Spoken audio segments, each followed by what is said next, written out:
Okay, morning. Morning, Gary. My name is Gary Matsuoka, and this is Laguna Hills Nursery, and this morning's topic is planting your backyard orchard. Some of us have bigger orchards or bigger backyards than others, so we'll talk about both things. So the nice thing about our area, so this is Orange County, California. The nice thing about our area is that we're subtropical here, which means you can grow just about anything you want. It doesn't get too cold to kill off too many of these tropical type fruit trees, but we're cool enough in the winter to grow most of the stone fruits. Not every single one. You know, there's some trees that require more winter than we have. Well, there's a lot of trees that require more winter than we have, but we have a few selections of each, a few cultivars of each type that allow us to grow just about any type of fruit tree we want. So, first let's talk a little bit about the climate.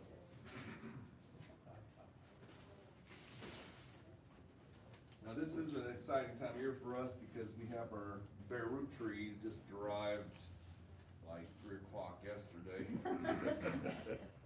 So we were putting them underneath wet blankets until about 8 o'clock last night, so I am sore and stiff this morning. And it'll probably take us 2 or 3 days to get them all on display. They're not in packages, they're pretty big.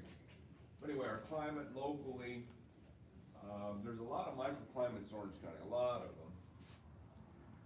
So you've got the inland hills, you've got some riverbeds, and then you've got the ocean out here.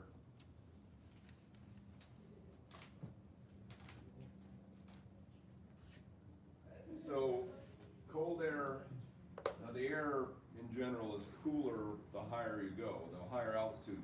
And that's basically because of the density. So at sea level, the air is the densest. You have the most molecules. Apparently temperature is due to how many molecules hit your skin or whatever object you want per unit of time. So the more molecules you have, the warmer it is. So the denser the air is, the warmer it is. Even though it may not be any more energetic than the air at, say, 5,000 feet, 5,000 foot, you lose about 2 degrees, close to 2 degrees for every, let's see, what is it, 1,000 feet you lose, every 100 feet you lose half a degree, I believe. So every 200 feet you lose 1 degree. Just because of the density, you get up 5,000 feet, you've lost around 20 degrees or so, somewhere around there. So it's cooler up there, but the thing about cold air is heavier and it does drop. So even though the mountaintops are cooler, the little valleys between them stay cold because the cold air is just migrating down the hills here. And some of the coolest areas, not cold, but coolest areas in Orange County along the big riverbeds. So if you live anywhere near the Santa Ana River, you've got the cold air draining from the San Bernardino Mountains, our mountains here, all the way to the ocean. Any of the big rivers in the area, Los Angeles River, San Gabriel River, even San Juan Creek, really cool in the wintertime. Now, so the trees like the stone fruits, there are certain trees that need the chill, and they evolve that so that they won't wake up too early. So stone fruit trees evolve mostly in Asia, in a warm tempered climate. Some similar to, say, in the United States around Tennessee, Virginia type weather. So they can get warm spells in the winter. Well, to keep these trees from waking up during a December warm spell, like they just had a warm spell this week, if they wake up now and bloom now and put out all their flowers right now, and then it gets frosty, snowy again, then you lose your crop for the year. So they had to evolve a way of keeping us asleep. So on most stone fruit trees, or pretty much all stone fruit trees, each flower bud and leaf bud on the branch requires a certain amount of cool temperature exposure to wake up and develop properly with the next warm spell. So they don't wake up if it's cold, they wake up when it's warm, and when they've reached the chill requirement. It's called the minimum chill requirement for each variety, how much chill they need in the wintertime to wake up. So the stone fruits have it, pear trees seem to have it, apple trees have it, but they can get around it. And there's a few other trees we don't grow here because of that, some unusual things. There's a lot of winter dormant trees that don't need it. So we found over the last 10 years, mulberries don't need a winter, persimmons don't need the winter, jujubes don't need a winter, grapes don't need a winter. A lot of books say they do not. Because when we had those, we did have the luxury of unfortunate, both ways. 2013, 2014, 2015, 2016 were some of the warmest winters that we've had in, say, since the early 1980s, where they told us we had only about 80 to 100 hours of chill, and we noticed that the jujubes, persimmons, mulberries woke up in January, and they bloomed and had a normal crop. Some of the figs were evergreen and produced all year round those years, so we know they don't need the winter. They drop their leaves and go to sleep when it's cold, and when it's warm, they wake up. Some of the fruit trees, it's got to be very warm. So on a white mulberry, any hint of spring, they'll wake up. It could be December, it could be January, they'll wake up. But the black mulberries, they need a really warm spell, 80 degrees for a couple weeks to wake up. So most years, say April, May before they get going.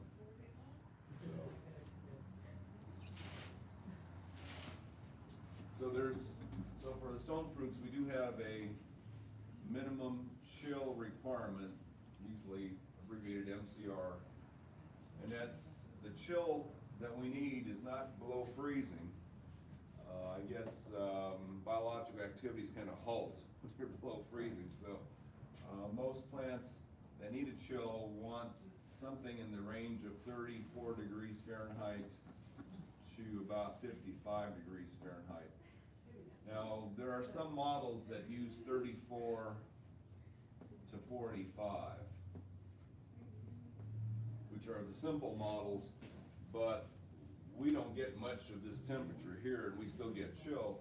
We know that there's less chill as you head up toward 55, but you still get something. In fact, with the model we use, there's negative chill above 60.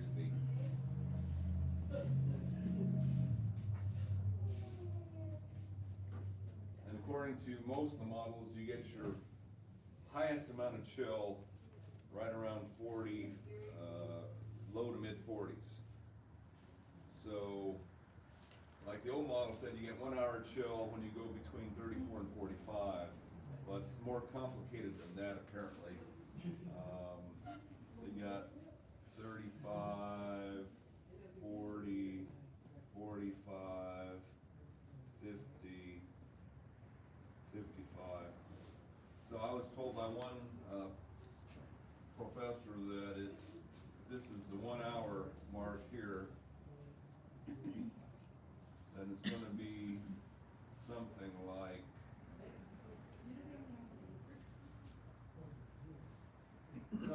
that.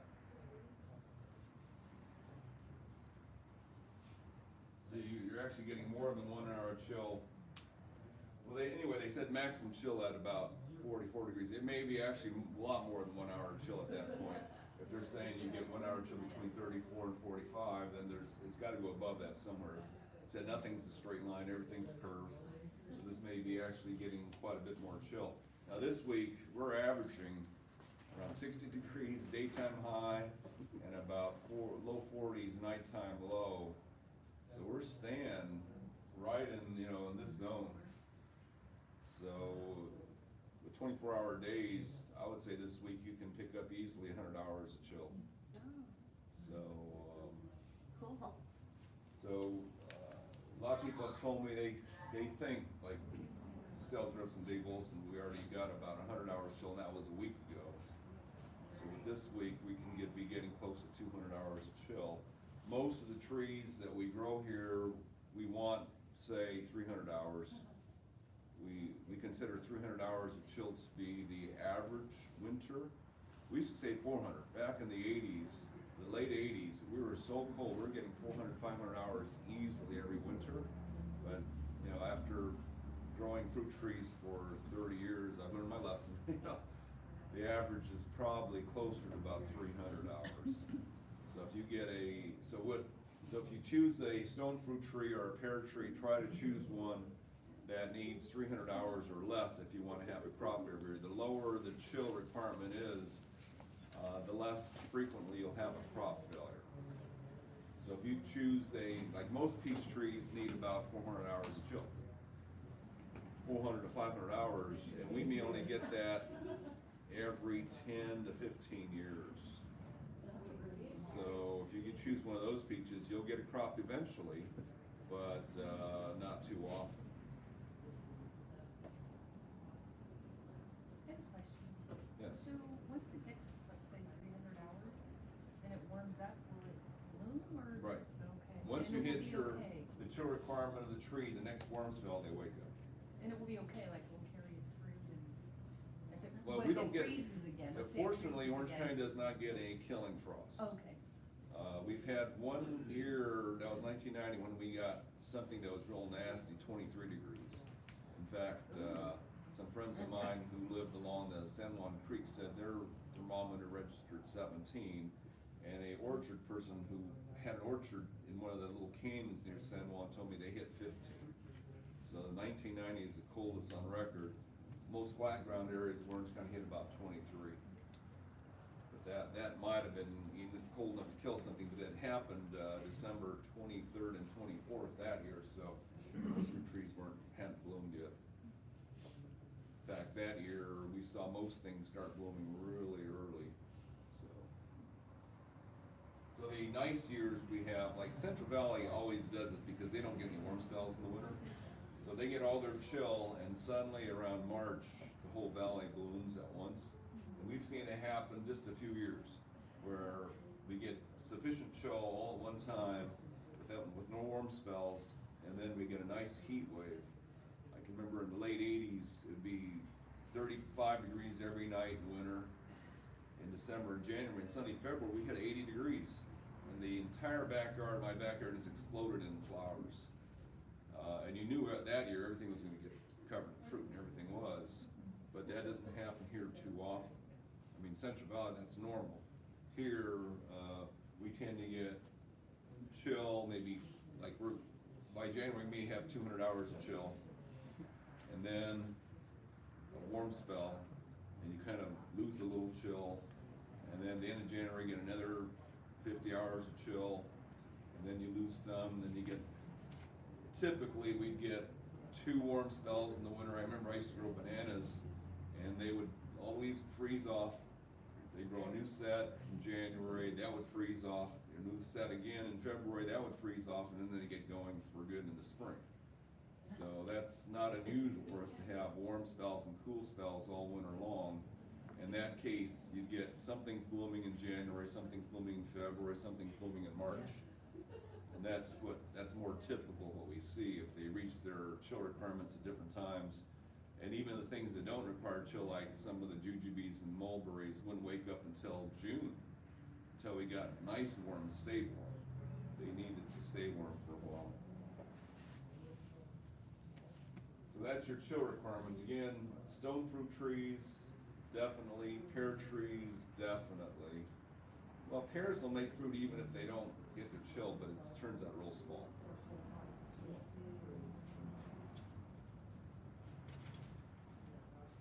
And also, some of the blackberries and raspberries require chill too. And blueberries. Blueberries, so among the other plants, blueberries need chill. Grapes doesn't seem to. They don't seem to need any chill. Kiwis, we're not certain. We think they need chill. There aren't any kiwi farms in Southern California anymore. There used to be. They've all moved to the Central Valley, so we don't see them at all anymore here. So they must need some chill.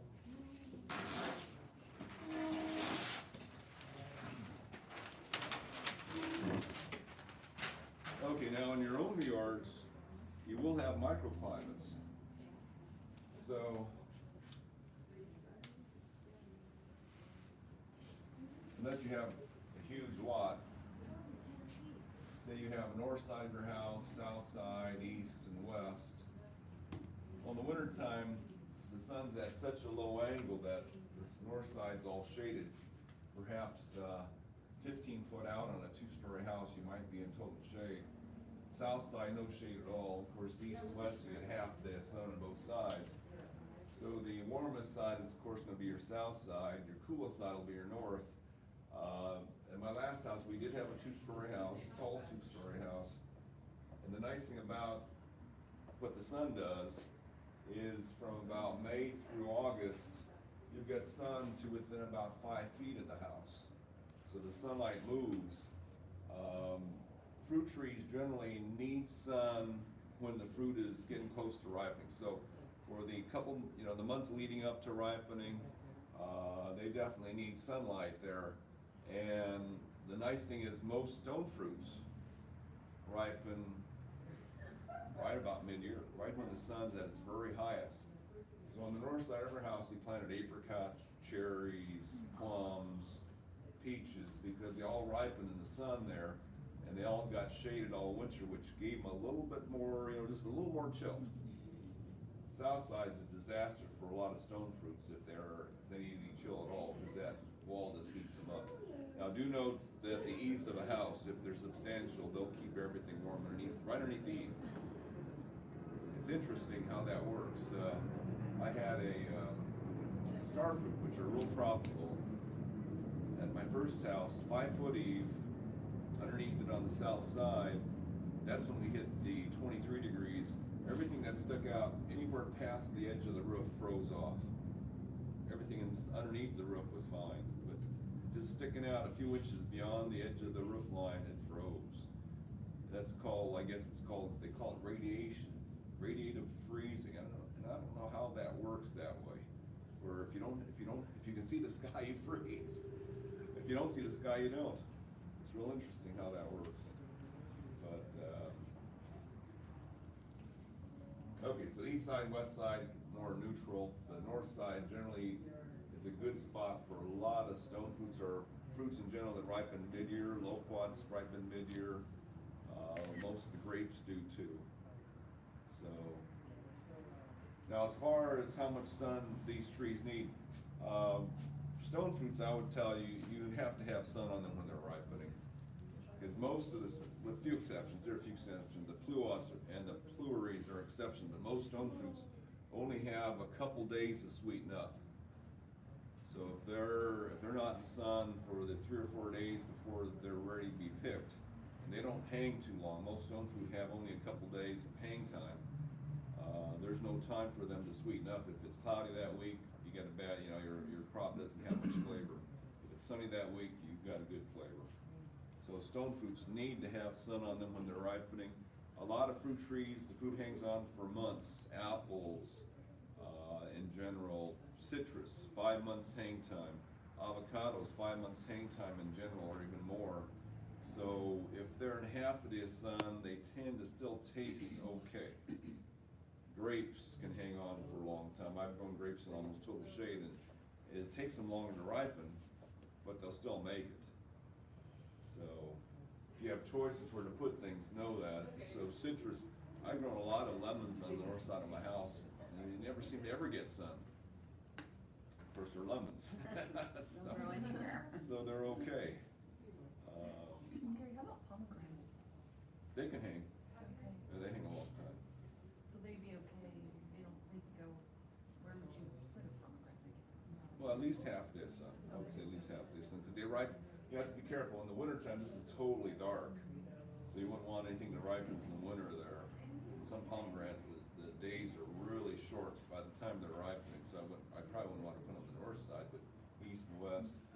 And I've had, like my last house, we had the canyon effect where between houses, I had all my apple trees in that canyon and all my grapes in that canyon. So in the wintertime, they're only getting like 4 hours of sun in there. It seems like, really dark in there, and the apples still turned out good. We just left them on the tree, like Granny Smith. Normally pick it November, December, we left them on there until February. And they really got sweet if you leave them on that long, so.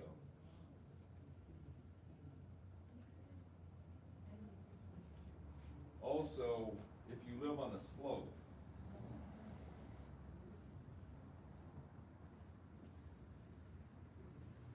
and you have a fence, a solid fence, the fence will trap the cold air behind it.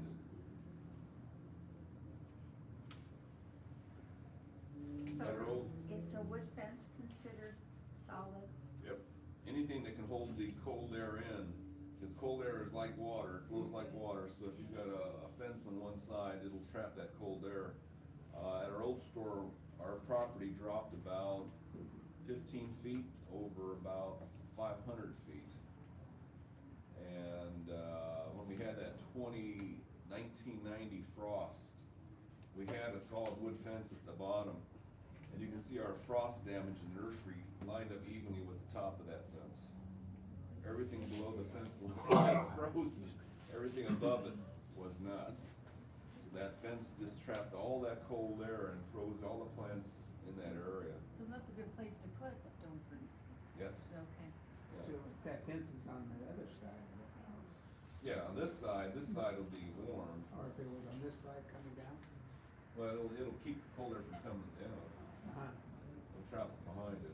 But your house will trap it there too a little bit. How about in the poor canyon where there's between two houses, so that's a good place for stone fruit? Yeah.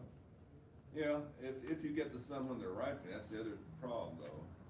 On most area houses both sides, it should be fine. Well, if you get sun in there somehow to get them ripe, that's pretty good.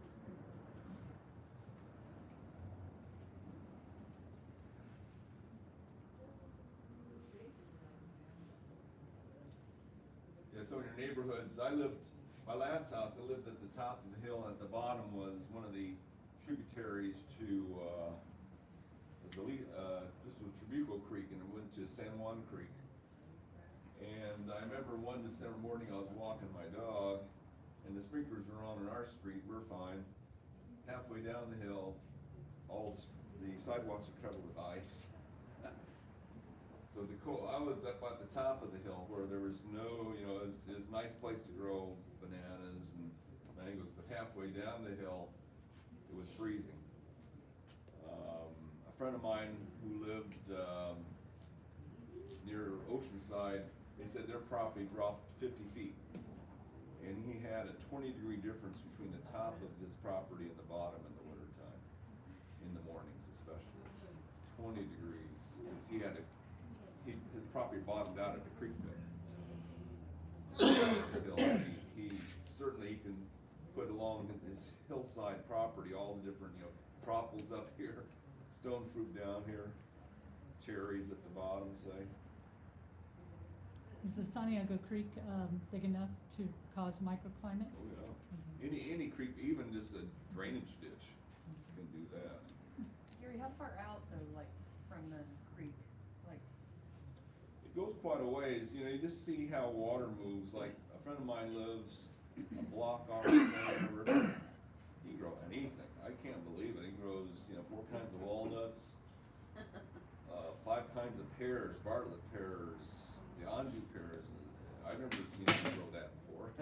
But apparently that riverbed is so cool, even a block off, but, and that's a wide riverbed too. Would you have to be pretty close to it to get that effect? I'd say within a quarter mile. Quarter mile, okay. But, when you see some of the maps, like Sunset Western Garden Book map, they list the low areas of Orange County as the perfect spots to grow plums and pluots and things like that. And all the hills, they list for avocados and bananas. But, especially along the riverbeds. I mean, they say anywhere from about, I think it's about middle of Irvine, all the way to North County is fine. You get to South County, there's so many hills there, then you lose your chill. So, The walnuts need a chill? they do. Yeah, most walnuts need a chill. My neighborhood next to the Santiago Creek used to be walnuts instead of oranges. Yeah. That's why- Yeah, the Walnut area in Orange County is, Lake Elsinore, I guess that's different county. Once you get walnuts right there. That'd be perfect for walnuts and pecans. Although we've grown walnuts in our nursery and pecans in our nursery, they, you know, the ones, the varieties we have will work. Okay, as far as planting goes, you can either buy plants in containers or plants, and so a lot of plants right now are available bare root. And you can see there's not much difference between the size of these, so this root system will not fit in a 15-gallon bucket. We'd have to cut off about half of it, actually about 3/4 of it to get it in there. So this plant has better roots than this one, most likely. And this one weighs about 7 or 8 pounds, and this is probably about 60 pounds here. So if you wanted to start an orchard, you can carry in your arms maybe 10 of these. You couldn't even lift that one. This is apron. Do they grow those in the ground and then yank them out, or in some kind Right, of beds? so most of the stone fruits, all the stone fruits are grown on a farm near Fresno. So most of the suppliers we use are located near south of Fresno. The climate there and the soil there, it's both things, tend to be very good for growing these fruit trees. The reason the soil is good is it's pretty clayey there, and it's not, so the soil is not too deep. The problem when you have deeper soils, like very sandy soils, the roots just go straight down, and when you dig them up, you don't get much of it, because it's all 3 foot down. Whereas if you have shallow soils, they tend to stay within that top foot of soil. So they actually grow them in the ground and then just dig them out? Yeah, they just plow them out of there. And the other nice thing about the Central Valley, the southern portion, is from mid-November or early November on, is fog. They have that, what they call it, tule fog. So they said they can plop a whole row and take their time picking them up. They don't dry up because it's just, you know, it's cool and it's foggy. So they said all the conditions for doing the bare roots are fine.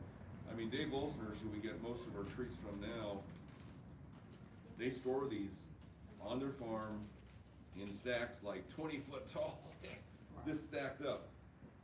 And they just sprinkle them now and then to keep moist. But they don't even put them in a warehouse. They just have them right there out right there on the farm. They just stack them sky high. So perfect conditions for them. So when you plant these, you do have to make a pretty good sized hole. The original root zone, so all these trees we get are grafted. So this is the rootstock plant, and then they cut it off, and this is from here on up, this is the tree we want. So this is atrium up here, this is something else down here, this something else happens to be. So Dave Olson puts 2 tags on the trees. The top one is what this is, and the colored one is what that is. And that happens to be citation rootstock, which is a peach hybrid. So they graft usually about 3 or 4 inches above the ground, so the original ground level is right about here. I would tell you, if you plant this, your range of depth, planting depth when you finish, could be anywhere from about here to about there. Or you plant the You'll be graft fine. underground? Pardon? You could plant the graft underground. I've done it just to see what happens, and so far, nothing has ever happened bad. The plant would rather be like this, of course, but I've not seen any problems when that gets buried. Now, if you plant, you know, if your soil is really clayish and you get these roots in too deep, they'll all suffocate. The tree will have to grow a new set of roots above them. But generally, it doesn't. The tree won't go into shock because it's growing roots as the top's coming out. So even if you plant it too deep and you lose that, the tree won't dry up because it's growing new roots at the same time. But if you plant it in your mix, it wouldn't be suffocated, right? Cause I got True. clay, I got good clay. So when you're planting these, do cut off broken pieces. Here's one that's kind of cracked off, so cut that. Now, you can run into trouble if you put this in an area where a relative has grown in the past. So if you had stone fruit here and you put this in the same soil where you pulled out, or close to, either close to another stone fruit tree or right where you pulled one out, you've got too many, as you dig the hole, you're chopping up stone fruit roots, and you put this stone fruit right in the middle of that, it thinks it's surrounded by pieces of dead bodies of its own relatives. So it'll just, so it won't grow. It'll sit there, it'll leaf out, but it won't grow. It'll struggle for many, many years until the pieces of the dead bodies disappear, which might take up to 5, even 10 years if the tree was, you know, if you had a stone fruit there, a tree there for 20 years, you got so much root in that ground it's dying now. Or even if it's not, you know, if it's a tree right here, you cut through its roots to make this hole, there's just all these dead pieces of roots around this tree, it just sulks. It may take 3 to 4, even 5 years to recover. So if you were doing that, the hole you dig, just don't put that soil back in.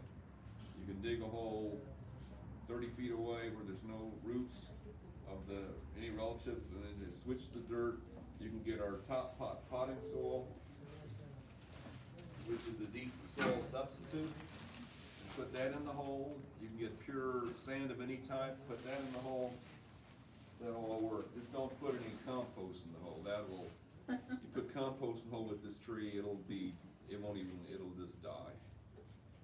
Gary, is that true of fruits, or like you shouldn't put a citrus where there's been a citrus? Anytime, yeah, farmers do crop rotation for that reason.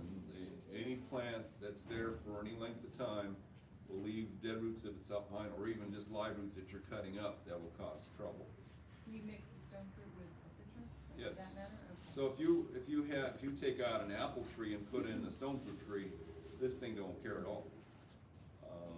Or anything unrelated, it's fine. You don't have to change. You don't have to add any new soil or anything. But if you put it in the same spot, you've got to redo the soil. Now, the research has shown that if the tree will do its best if you put it next to relatives with new dirt on it. So if it's got living relatives nearby and you just replace the soil in the hole, it does better than if you had put it in a different spot with no relatives around. So apparently they like their relatives, they just don't want dead relatives around.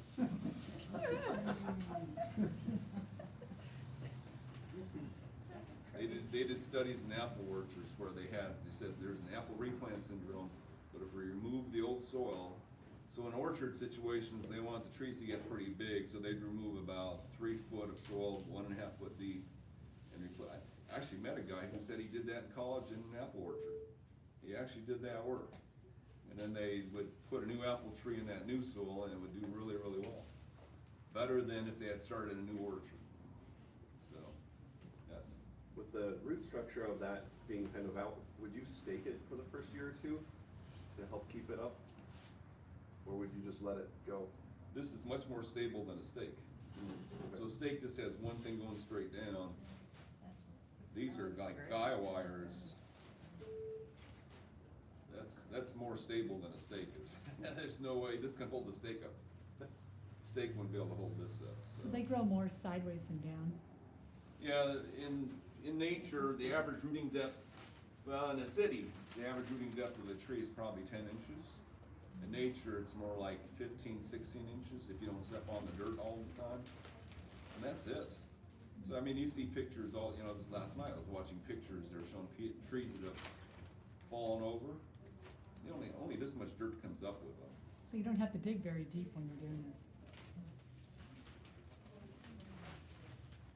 this? Now, so we don't want to mend, if you have a choice, you have decent soil there and you're not replanting a tree, don't mend any of the soil with anything. These trees did not grow in really great soil to begin with, and they'll be just at home in solid clay soil, most of them. There's a few exceptions, without any changes at all. They'll be fine. They'll act like they've been there all their life. The nice thing about bare root too, it does act like it's been there all its life. So if you get a tree that's in a container and it's full of leaves and you plant it, you may have to water it the next day because it's drying up. The roots aren't in good contact with the native soil yet. Whereas this, surrounded by native soil, it may not need to be watered. And if we get the same rainfall we're getting right now the rest of the year and end up with the average rainfall, you may not have to water this tree till summer because its roots are mixed with your soil. The soil will wick the water over from distance, and the roots will grow out at the rate it's growing up on top, so it'll capture more moist soil as it grows. So it's much lower maintenance on these. Like this avocado tree, you may have to water it several times this winter to keep it going. Bare root trees, now you just put them in, and away you go all spring long. You may not have to water. Why don't you put compost in? I have oak leaf and grass clipping compost. Doesn't belong in the ground. So we have, my next class on soil will be in a couple of months. But in our website, if you look at our YouTube videos on soil, the ground in nature does not have any organic matter in it. Or if it does, it's less than 1% on average throughout the world. So then that's usually just a few pieces of dead roots in the ground. All the dead stuff in nature belongs, they said the average is 5 inches above. And that's the home of bacteria and fungi. If you mix that into the ground with your roots, the fungi and bacteria start eating the roots up. It's not the plant's home. The plant's home is in soil, which is pretty much quartz. Sand is quartz, silt is quartz, clay is silicon dioxide mixed with aluminum, a few other minerals, iron to give it color. But all melt. If you melt it, it'll turn into glass or pottery. Either one. And you talked about the potting mix. Okay, I always thought potting mix went in the pots and planting mix went in the ground. Well, the soil we make can go both ways.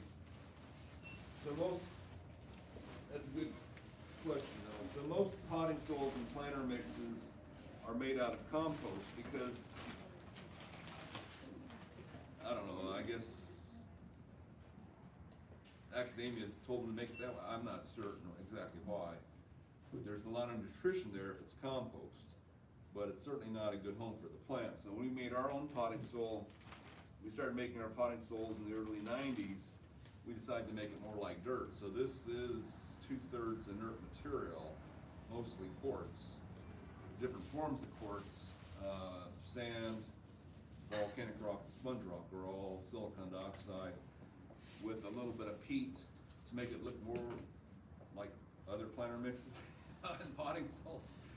We thought if we just made it pure quartz, no one would buy it. They go, what is this? It doesn't look anything like potting soil or planter mix. So we added a little peat. Peat is kind of neutral. It's, even though it's dead plant material, it's not related to anything we grow, and it's been dead 5,000, 10,000 years, so it really doesn't have any biological activity going on. So it's fine. And that's what this tree is growing in here. In our avocado trees, it seems to work quite well for our purposes. If I had a choice, I would rather use pure sand, but then I couldn't lift that bag. Even though sand is a light version of soil, it weighs over 100 pounds per cubic foot, and regular soil weighs more than that. So this is heavy enough. This is about 50 pounds per cubic foot. I put sand around my trees. Would it work its way down eventually? Not really. It can stay on top. Okay. So when you plant these barrel trees, just make a hole and drop them in, pretty much. Now, commercially, they do not fertilize the first year. We do. The main reason we tell people to fertilize is because you usually don't have an orchard setup where you prepared your soil ahead of time. If it needed nutrients, you would have added it before you planted it. And you don't have any competition. In your home, you might have fruit trees around and other plants are competing for the nutrients, and this tree is going to starve if you put them into that setup. So it's nice to add a little bit of something. You don't need much, maybe a cup or so of an organic fertilizer like this or this, or these are good organic fertilizers. Here in the nursery in pots, we use Osmocote just because it lasts 6 months. Most organic fertilizers, you have to replace them every month or two, or add to them. Here you put it in when you're planting it? You just usually throw them by the trunk when you're done. That's good. Actually, in the ground at your house, if you just cover it with 4 or 5 inches of dead leaves, that's how nature works, and that would work fine too. You can always give them a little loose. These will work a little faster than dead leaves will, but most plants get their nutrients from recycling dead leaves. And then keep moist. Now, again with the rains, we've got plenty of moisture. Now to check the moisture, you want to make sure, if you want this tree to grow at optimum rate, you want to keep the moisture depth about 1 foot, minimum. And the only way you can check that is if you have you had a stick about this big or a little bigger, a metal rod about that thick, like a piece of rebar. So in the old days, farmers just walked around the field, and if they can push the rebar in the ground a good foot, well, they on a farm it's like 1.5 feet. If you push it in 1.5 feet, the ground's wet enough. If you can't push in that deep water more frequently or more volume when you water, try to maintain it at around 1 foot so the plant's growing without hesitation. Whatever it takes, you want to keep it that moist. Generally, once they produce the fruit, their crops are there, you can back off a little bit, but the plants would like to see it on the moist side. Is that true of avocados too? Oh, yes. Okay, so how big do you want these trees to grow? It's up to you. So there's not really that many dwarf trees out there to get. There are dwarf peaches and dwarf nectarines that will produce here, but the quality is not there. There is one dwarf peach that's pretty good tasting, but it needs 400 hours of chill. So we haven't gotten many crops off of that. The other dwarf peaches that are out there, the fruit quality is considered mediocre. I mean, you pin down the grower and he'll tell you, well, it's comparable to commercial fruit. They're not very good. And I've grown them, and I haven't eaten them. You taste them and go, well, this is not that good. So you just get the full-size trees, and you keep them pruned. So it's up to you to do pruning. Now the nice thing about the research lately in the last 20 years is they found out that the ideal size of a fruit tree is not what it used to be. So in the old days, they would let avocado trees grow 20 foot by 20 foot before they would start trimming them, and most stone fruits were up 15 foot high and 15 to 20 foot across.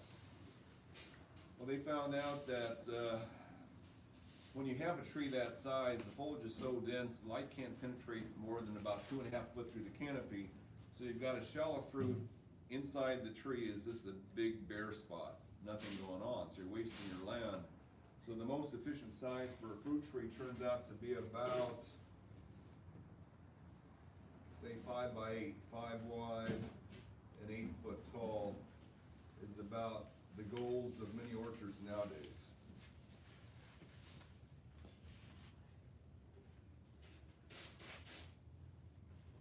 So you'll get maximum production if you do that. So if you make all your trees that size, you can fit a lot of trees in your orchard.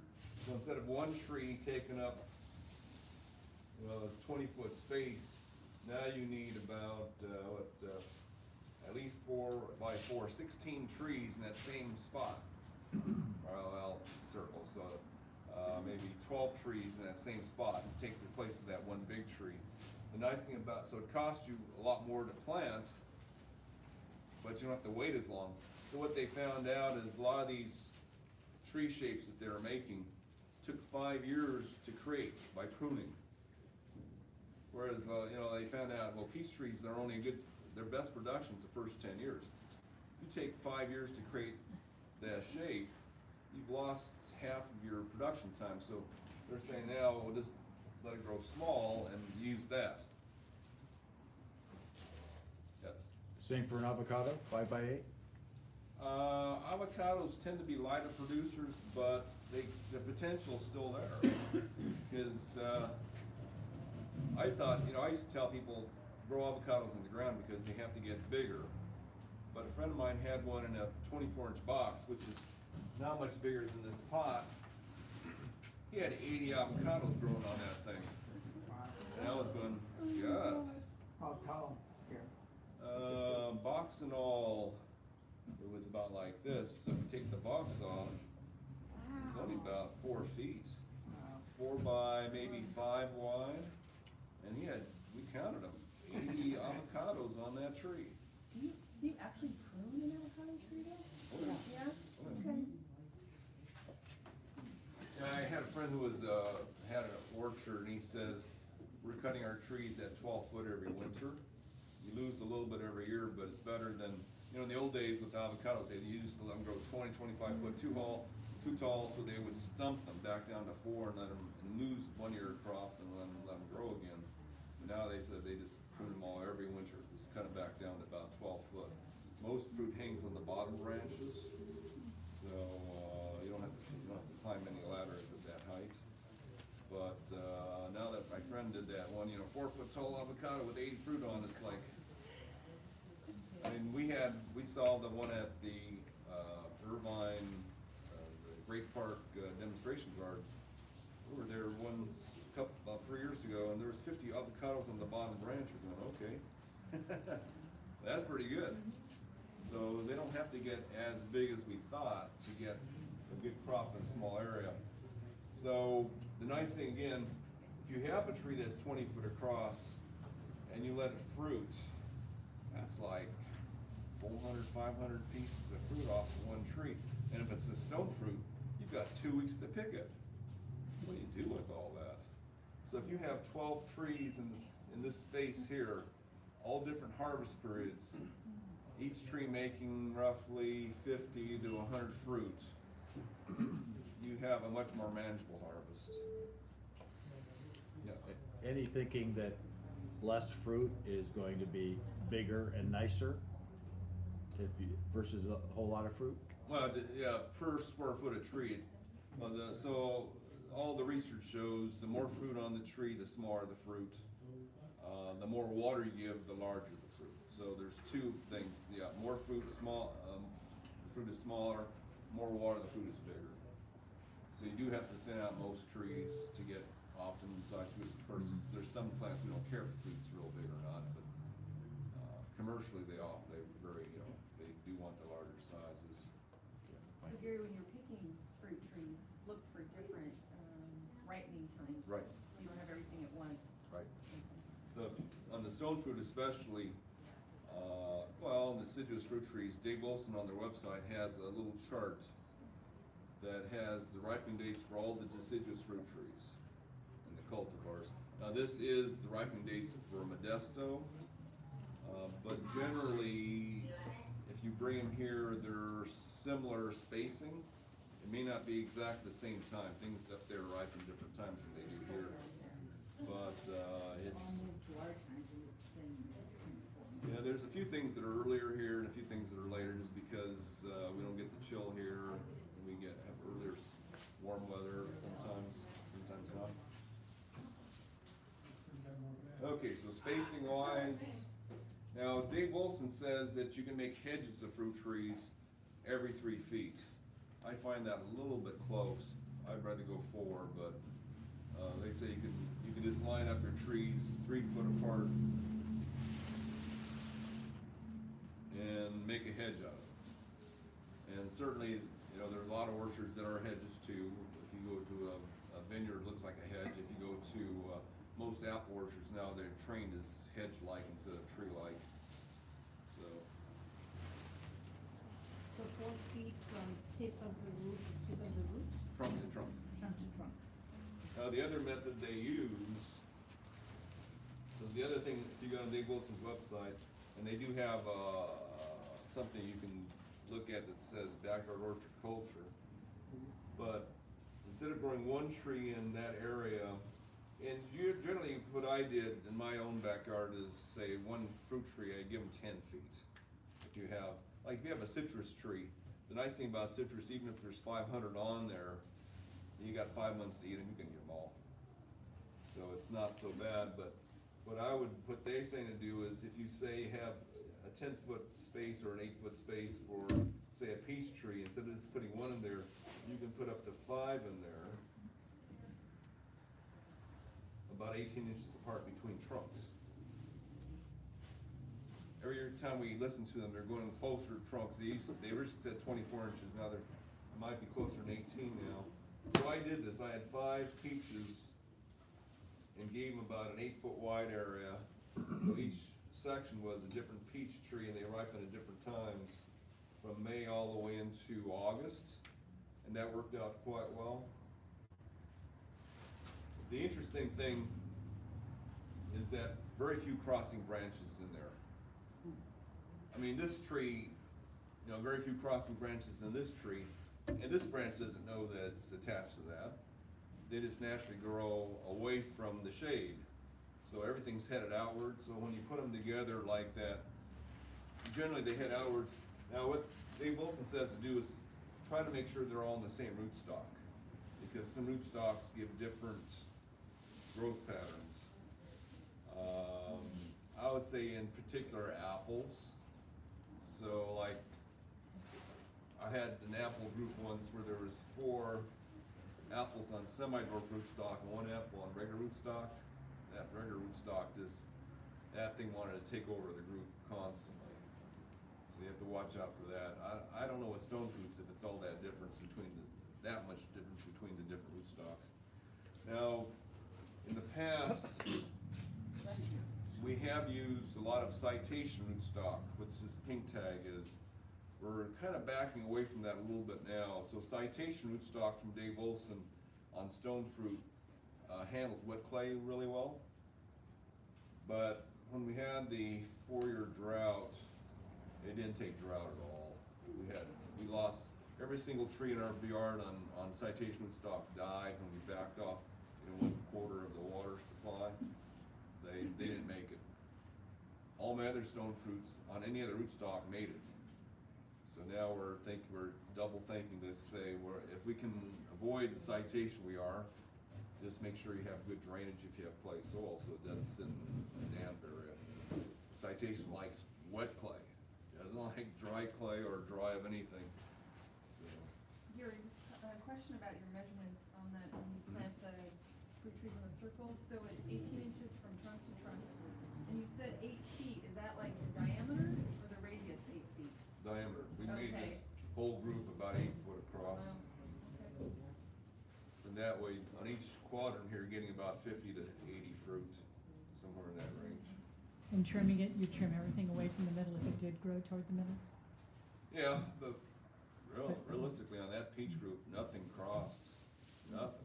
We couldn't believe it. My apple group with that standard apple in there, it wanted to take over that group so badly. So you have to watch that.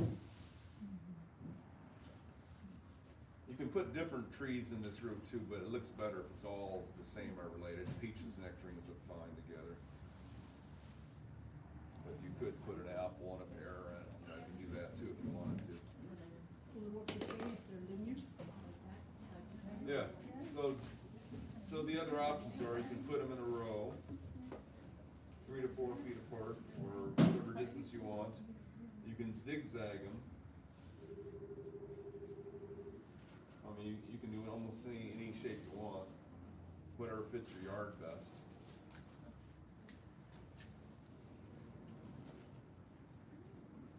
And just try to keep your trees kind of dome shaped so that everything gets sun.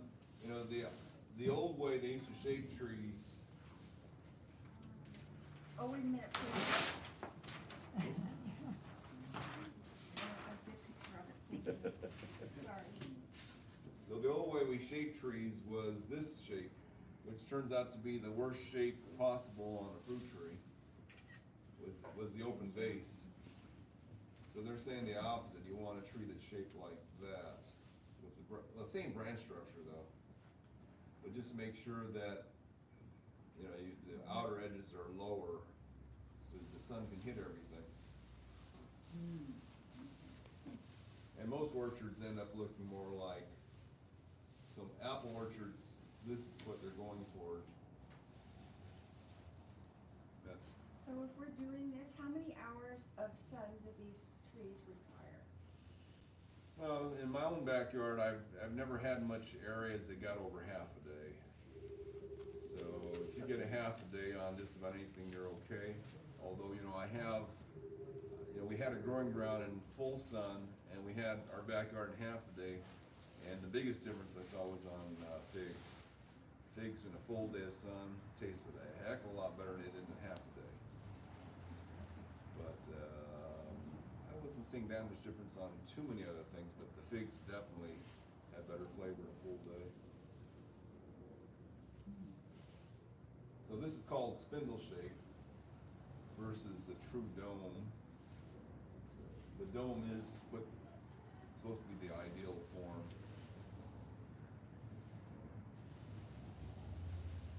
Now there's also a difference between the plants, well, so, Gary, when would you recommend trimming them? Pruning them? What Well, time of year? for fruit trees, we do size control all summer. Summer months you do size control, winter months you do corrective pruning so they fruit better. They used to do all the pruning in the winter because they thought when plants bleed, it's bad, but now they know when plants bleed, it's because they're stopping things from getting into the wood. And if you prune in the winter, they're unprotected, although there's not much going on in the winter, so it's not that bad to do in the winter either. So when commercial orchards plant trees, most of the trees they get look like this. Yep. They're called whips. They don't have any branching. If you get a tree like this, you don't have to do much pruning on it. This is almost perfect, the way it is.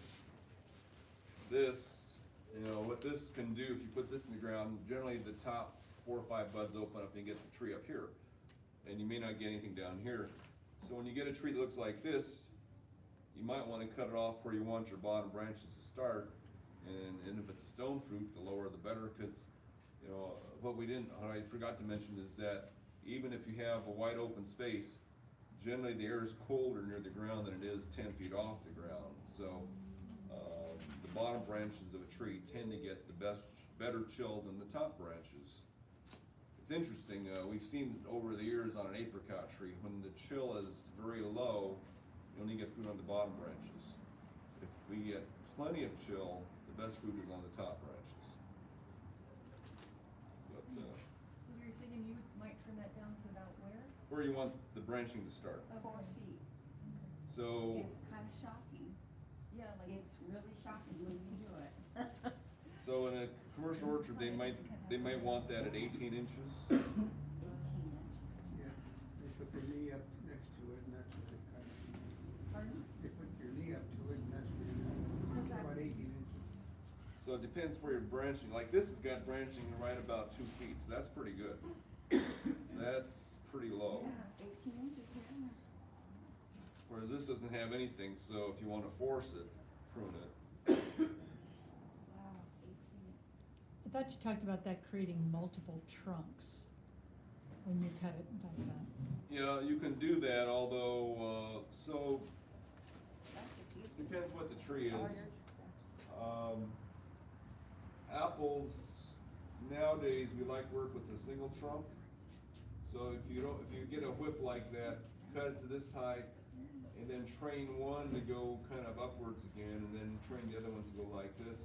And then you can cut it again, and then train another tier, and then one to go back up again, then cut it again, to make another tier, and then the new growth of one stem to go back up. So you have to do it in, it may take a few months between each tier. If you're in Canada, it's 1 year for each tier. You don't have much of a growing season up there, but we have such a long growing season, you can train tier after tier after tier going upwards like that. With peaches, generally, most orchards here work with 2 trunks.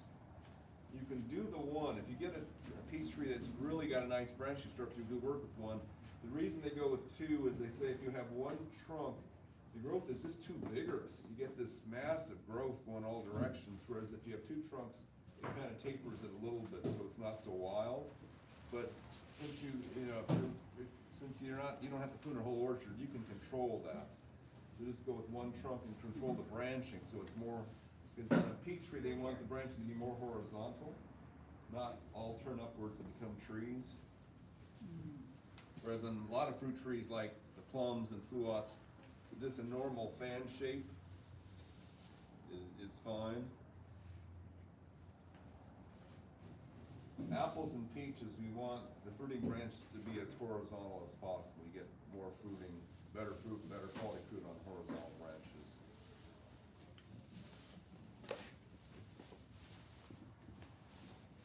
So kind of have a plan ahead of time. I mean, you can make them, like Dave Olson tries to make it simple for homeowners. They said just make them a bush, a small bush. They said it doesn't matter how you train them, as long as you do all your pruning in the summer months, what you've left here is going to fruit just fine. It's a little too simple, because if you do a bush and you keep trimming them, you get just too many short little branches without much potential to make big fruit. So it's nice to have a plan there where you cut out certain branches so that they can regrow more vigorously into the same space. But, for simplicity, yeah, if you prune them in the summer, do your last pruning, say, right before fall starts, all the fruit trees tend to store energy in the fall. Whatever branches are there, whatever leaves are there, whatever leaves get the most sunlight, that's where your flowering wood and your fruiting wood will form for next year. If you prune them in winter like we used to, severely, to get them small, you cut off all your best fruiting wood. So it's better to do all that height control, size control by the end of summer, and then in winter you go in there and thin out things and cut out things you don't want to make more room for growth next spring.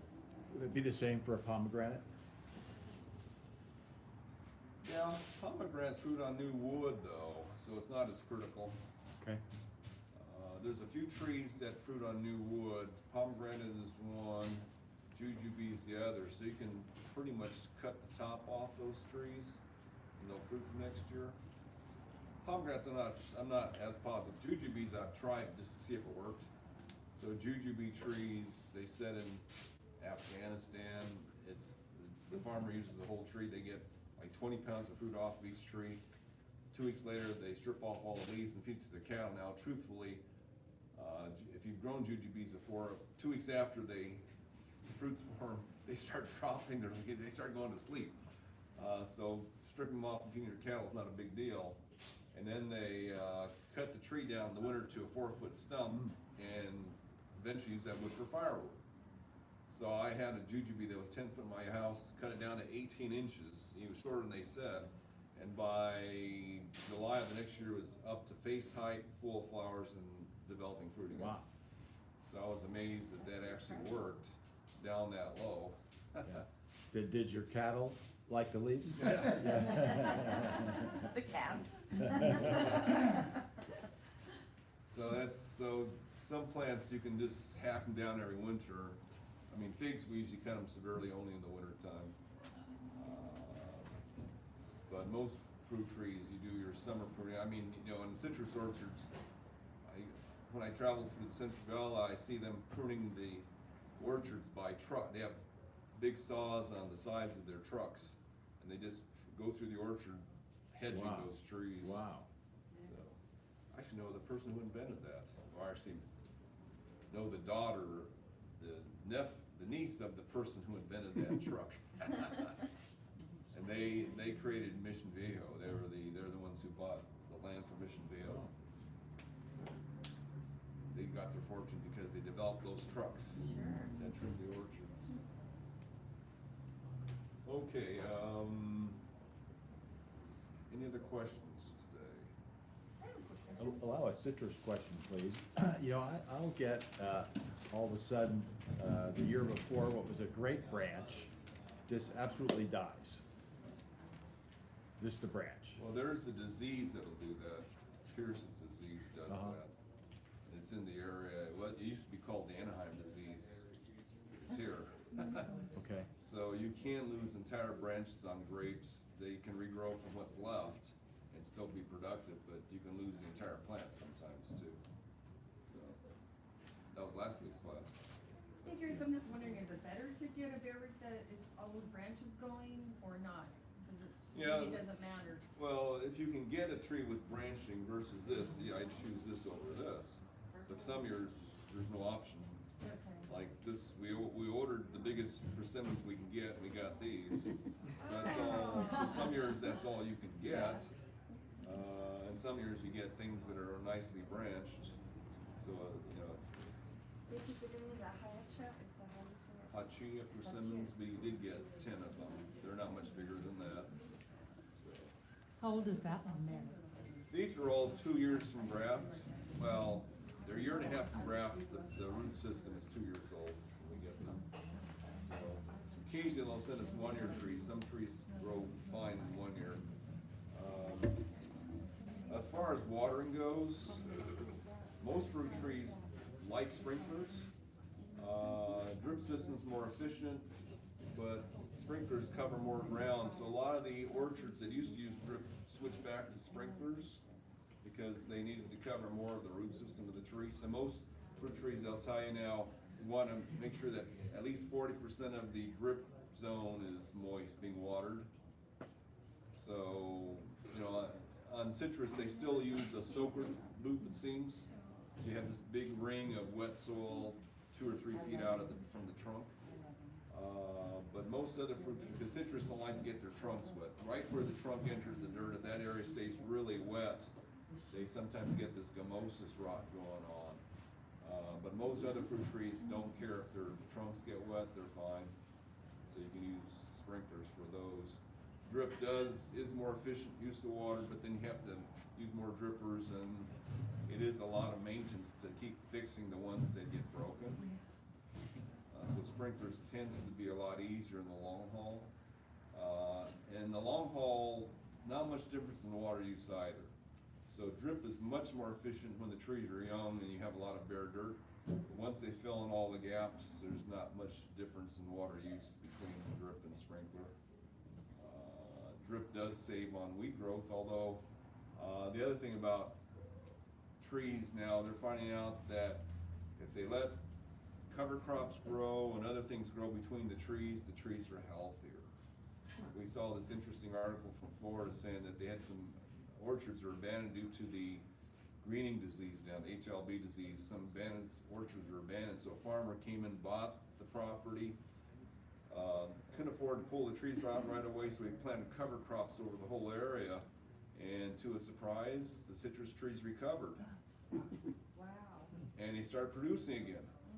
So now they're trying that on a lot of the other farms in Florida. Just grow all kinds of plants between your citrus and see if they'll recover too. So the main thing with plants between trees, don't let them shade the trees. Just, you know, it's got to be lower than the trees. But when you have other plants growing among your fruit trees, they don't steal the water, and as long as you don't pull them out and throw them away, you're not losing the nutrients. So as long as you keep them there. So what they would do, of course, is mow them down now and then and recover all the nutrients from their cover crops. Just don't throw them away. If you throw them away, you're losing your nutrients. But if you leave them on the farm, all the nutrients are still there. Did you say cover crop like clover? Yeah, clover, beans, alfalfa, things like that. We had one report of this orchard in Vista or somewhere Temecula where they had grown avocado trees, planted trees, you know, a little bigger than this, with alfalfa in between the trees. They said they harvested a crop within 1 year. They couldn't believe it. They got along really well with the alfalfa. Only between, or can you grow it right, let it go right up to the trunks? Well, as long as it's not shading the plant, there's no issues there. Again, they're not really stealing the water. Well, I have keeping moisture on my trees is hard in this one area. So if I grew that, it would keep the moisture in the ground too, like a cover? But it doesn't really keep moisture in, it just doesn't lose any extra water. So plants don't really use water, they lose it when they're getting their carbon dioxide in. They're actually, the water's coming out the holes.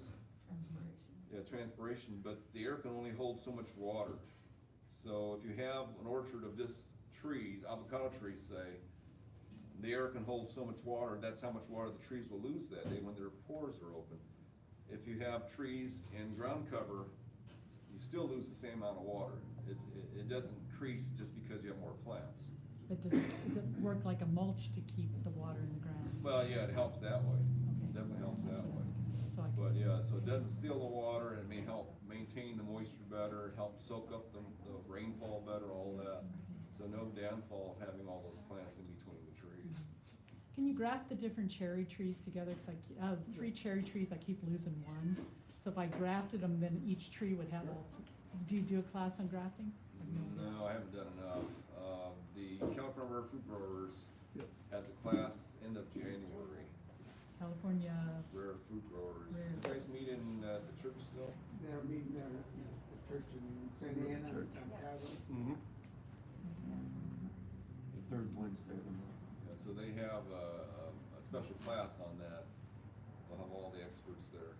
cause you would grow all 3 cherries on that same tree then. Yeah. So I Okay. didn't have to, that would probably solve my problem. So when you water your orchard, you can water all the trees the same. Even if the tree, goes to sleep in the winter, you can still water it. It doesn't hurt it. You might waste a little water. Now, do know too that within 10 years, when you have an orchard in your backyard, every single tree is connected to every other tree.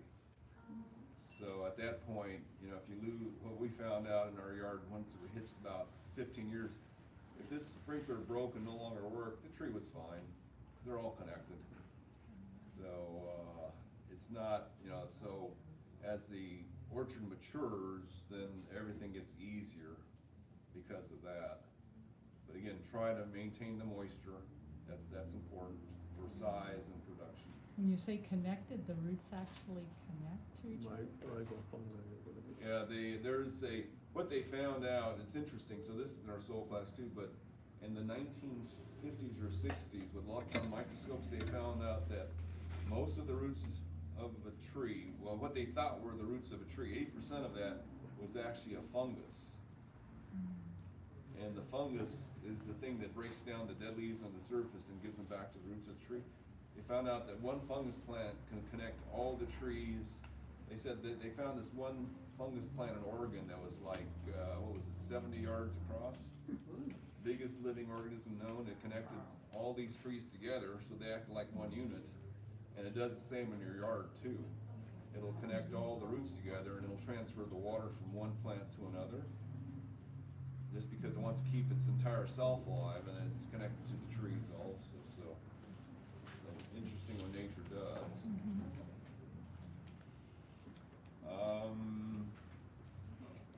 Any other questions? I brought these things up here, just generally if you have an orchard, these are the most important items you'll need, and they're all got organic labels on them. So we have the oil sprays,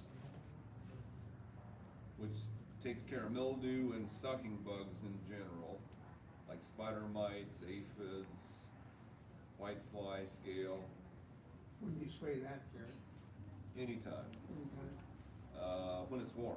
more. So oils can work anytime. They'll suffocate the bugs, and for some reason they peel off mildew off of plants. But if the plant's got leaves on it, and it's too cold, the oil doesn't evaporate very quickly, and then the plant leaves eventually suffocate too, so you wanna do it on a warm day, say above 60 degrees when you apply the oils.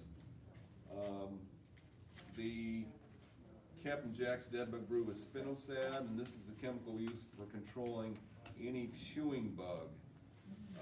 Green grasshoppers, caterpillars, thrips, which is becoming more and more important nowadays. So that's important. Worms in your fruit, takes care of that. And then for peaches and nectarines, copper fungicide. This is not truly organic, but since it's mined material, they consider it okay. It's the only thing we have. But peach leaf curl on peaches, nectarines, and nectar plums, very important. And when do you treat with that? Right about now. Peaches, nectarines, and nectar plums all get, if we get 10 inches of rain or more that winter, you're gonna get peach leaf curl on those trees, which doesn't kill the tree, doesn't wipe out the crop, but it wastes a lot of energy to plant. What's a nectar plum? Plum nectarine hybrid. So you don't have to treat plums, but just a nectar plum. A nectar plum is essentially a nectarine with plum-colored leaves. So it gets all the same diseases and bugs that nectarines do. Is it more hardy? No, but it's our best nectarine. The nectar plum is our best nectarine we can grow here. So, okay, one other note. So when I said that, there are plenty of nectarines, well, a few nectarines that'll produce well here, but on stone fruit, generally the best quality is when the weather's warmer. So it's, you know, with all the stone fruits, there's a lot of stone fruits we can grow here that ripen in April and May. Well, we can have totally cloudy weather in April and May and in early June, and if they ripen at that time, the fruit quality isn't very good. The fruit that ripens in August or July usually is at its best, because the sun is out, the heat is warmer. So if you can get a peach, nectarine, or plum that ripens in July, you've got the best you can do, or, you know, August. But, so you have to choose the ones that have a lower chill and a later ripening date, if you can find it. That's the problem. There's not that many peaches that ripen late that'll work here with the chill that they need. Most later ripening fruit trees have a higher chill requirement, but there are a few. That's why we've always been promoting August Pride peaches. Low chill, late ripening. It's not an easy one. Or Flavor Grenade Pluot. Fairly low chill, really late ripening. You get your good quality fruit that way. Question on pecan. I have a 50-foot pecan that gets full pecans, but it drops it in the sheaths. And they're not always ripened completely inside. They don't open and drop the nut. Just wrong variety for this area?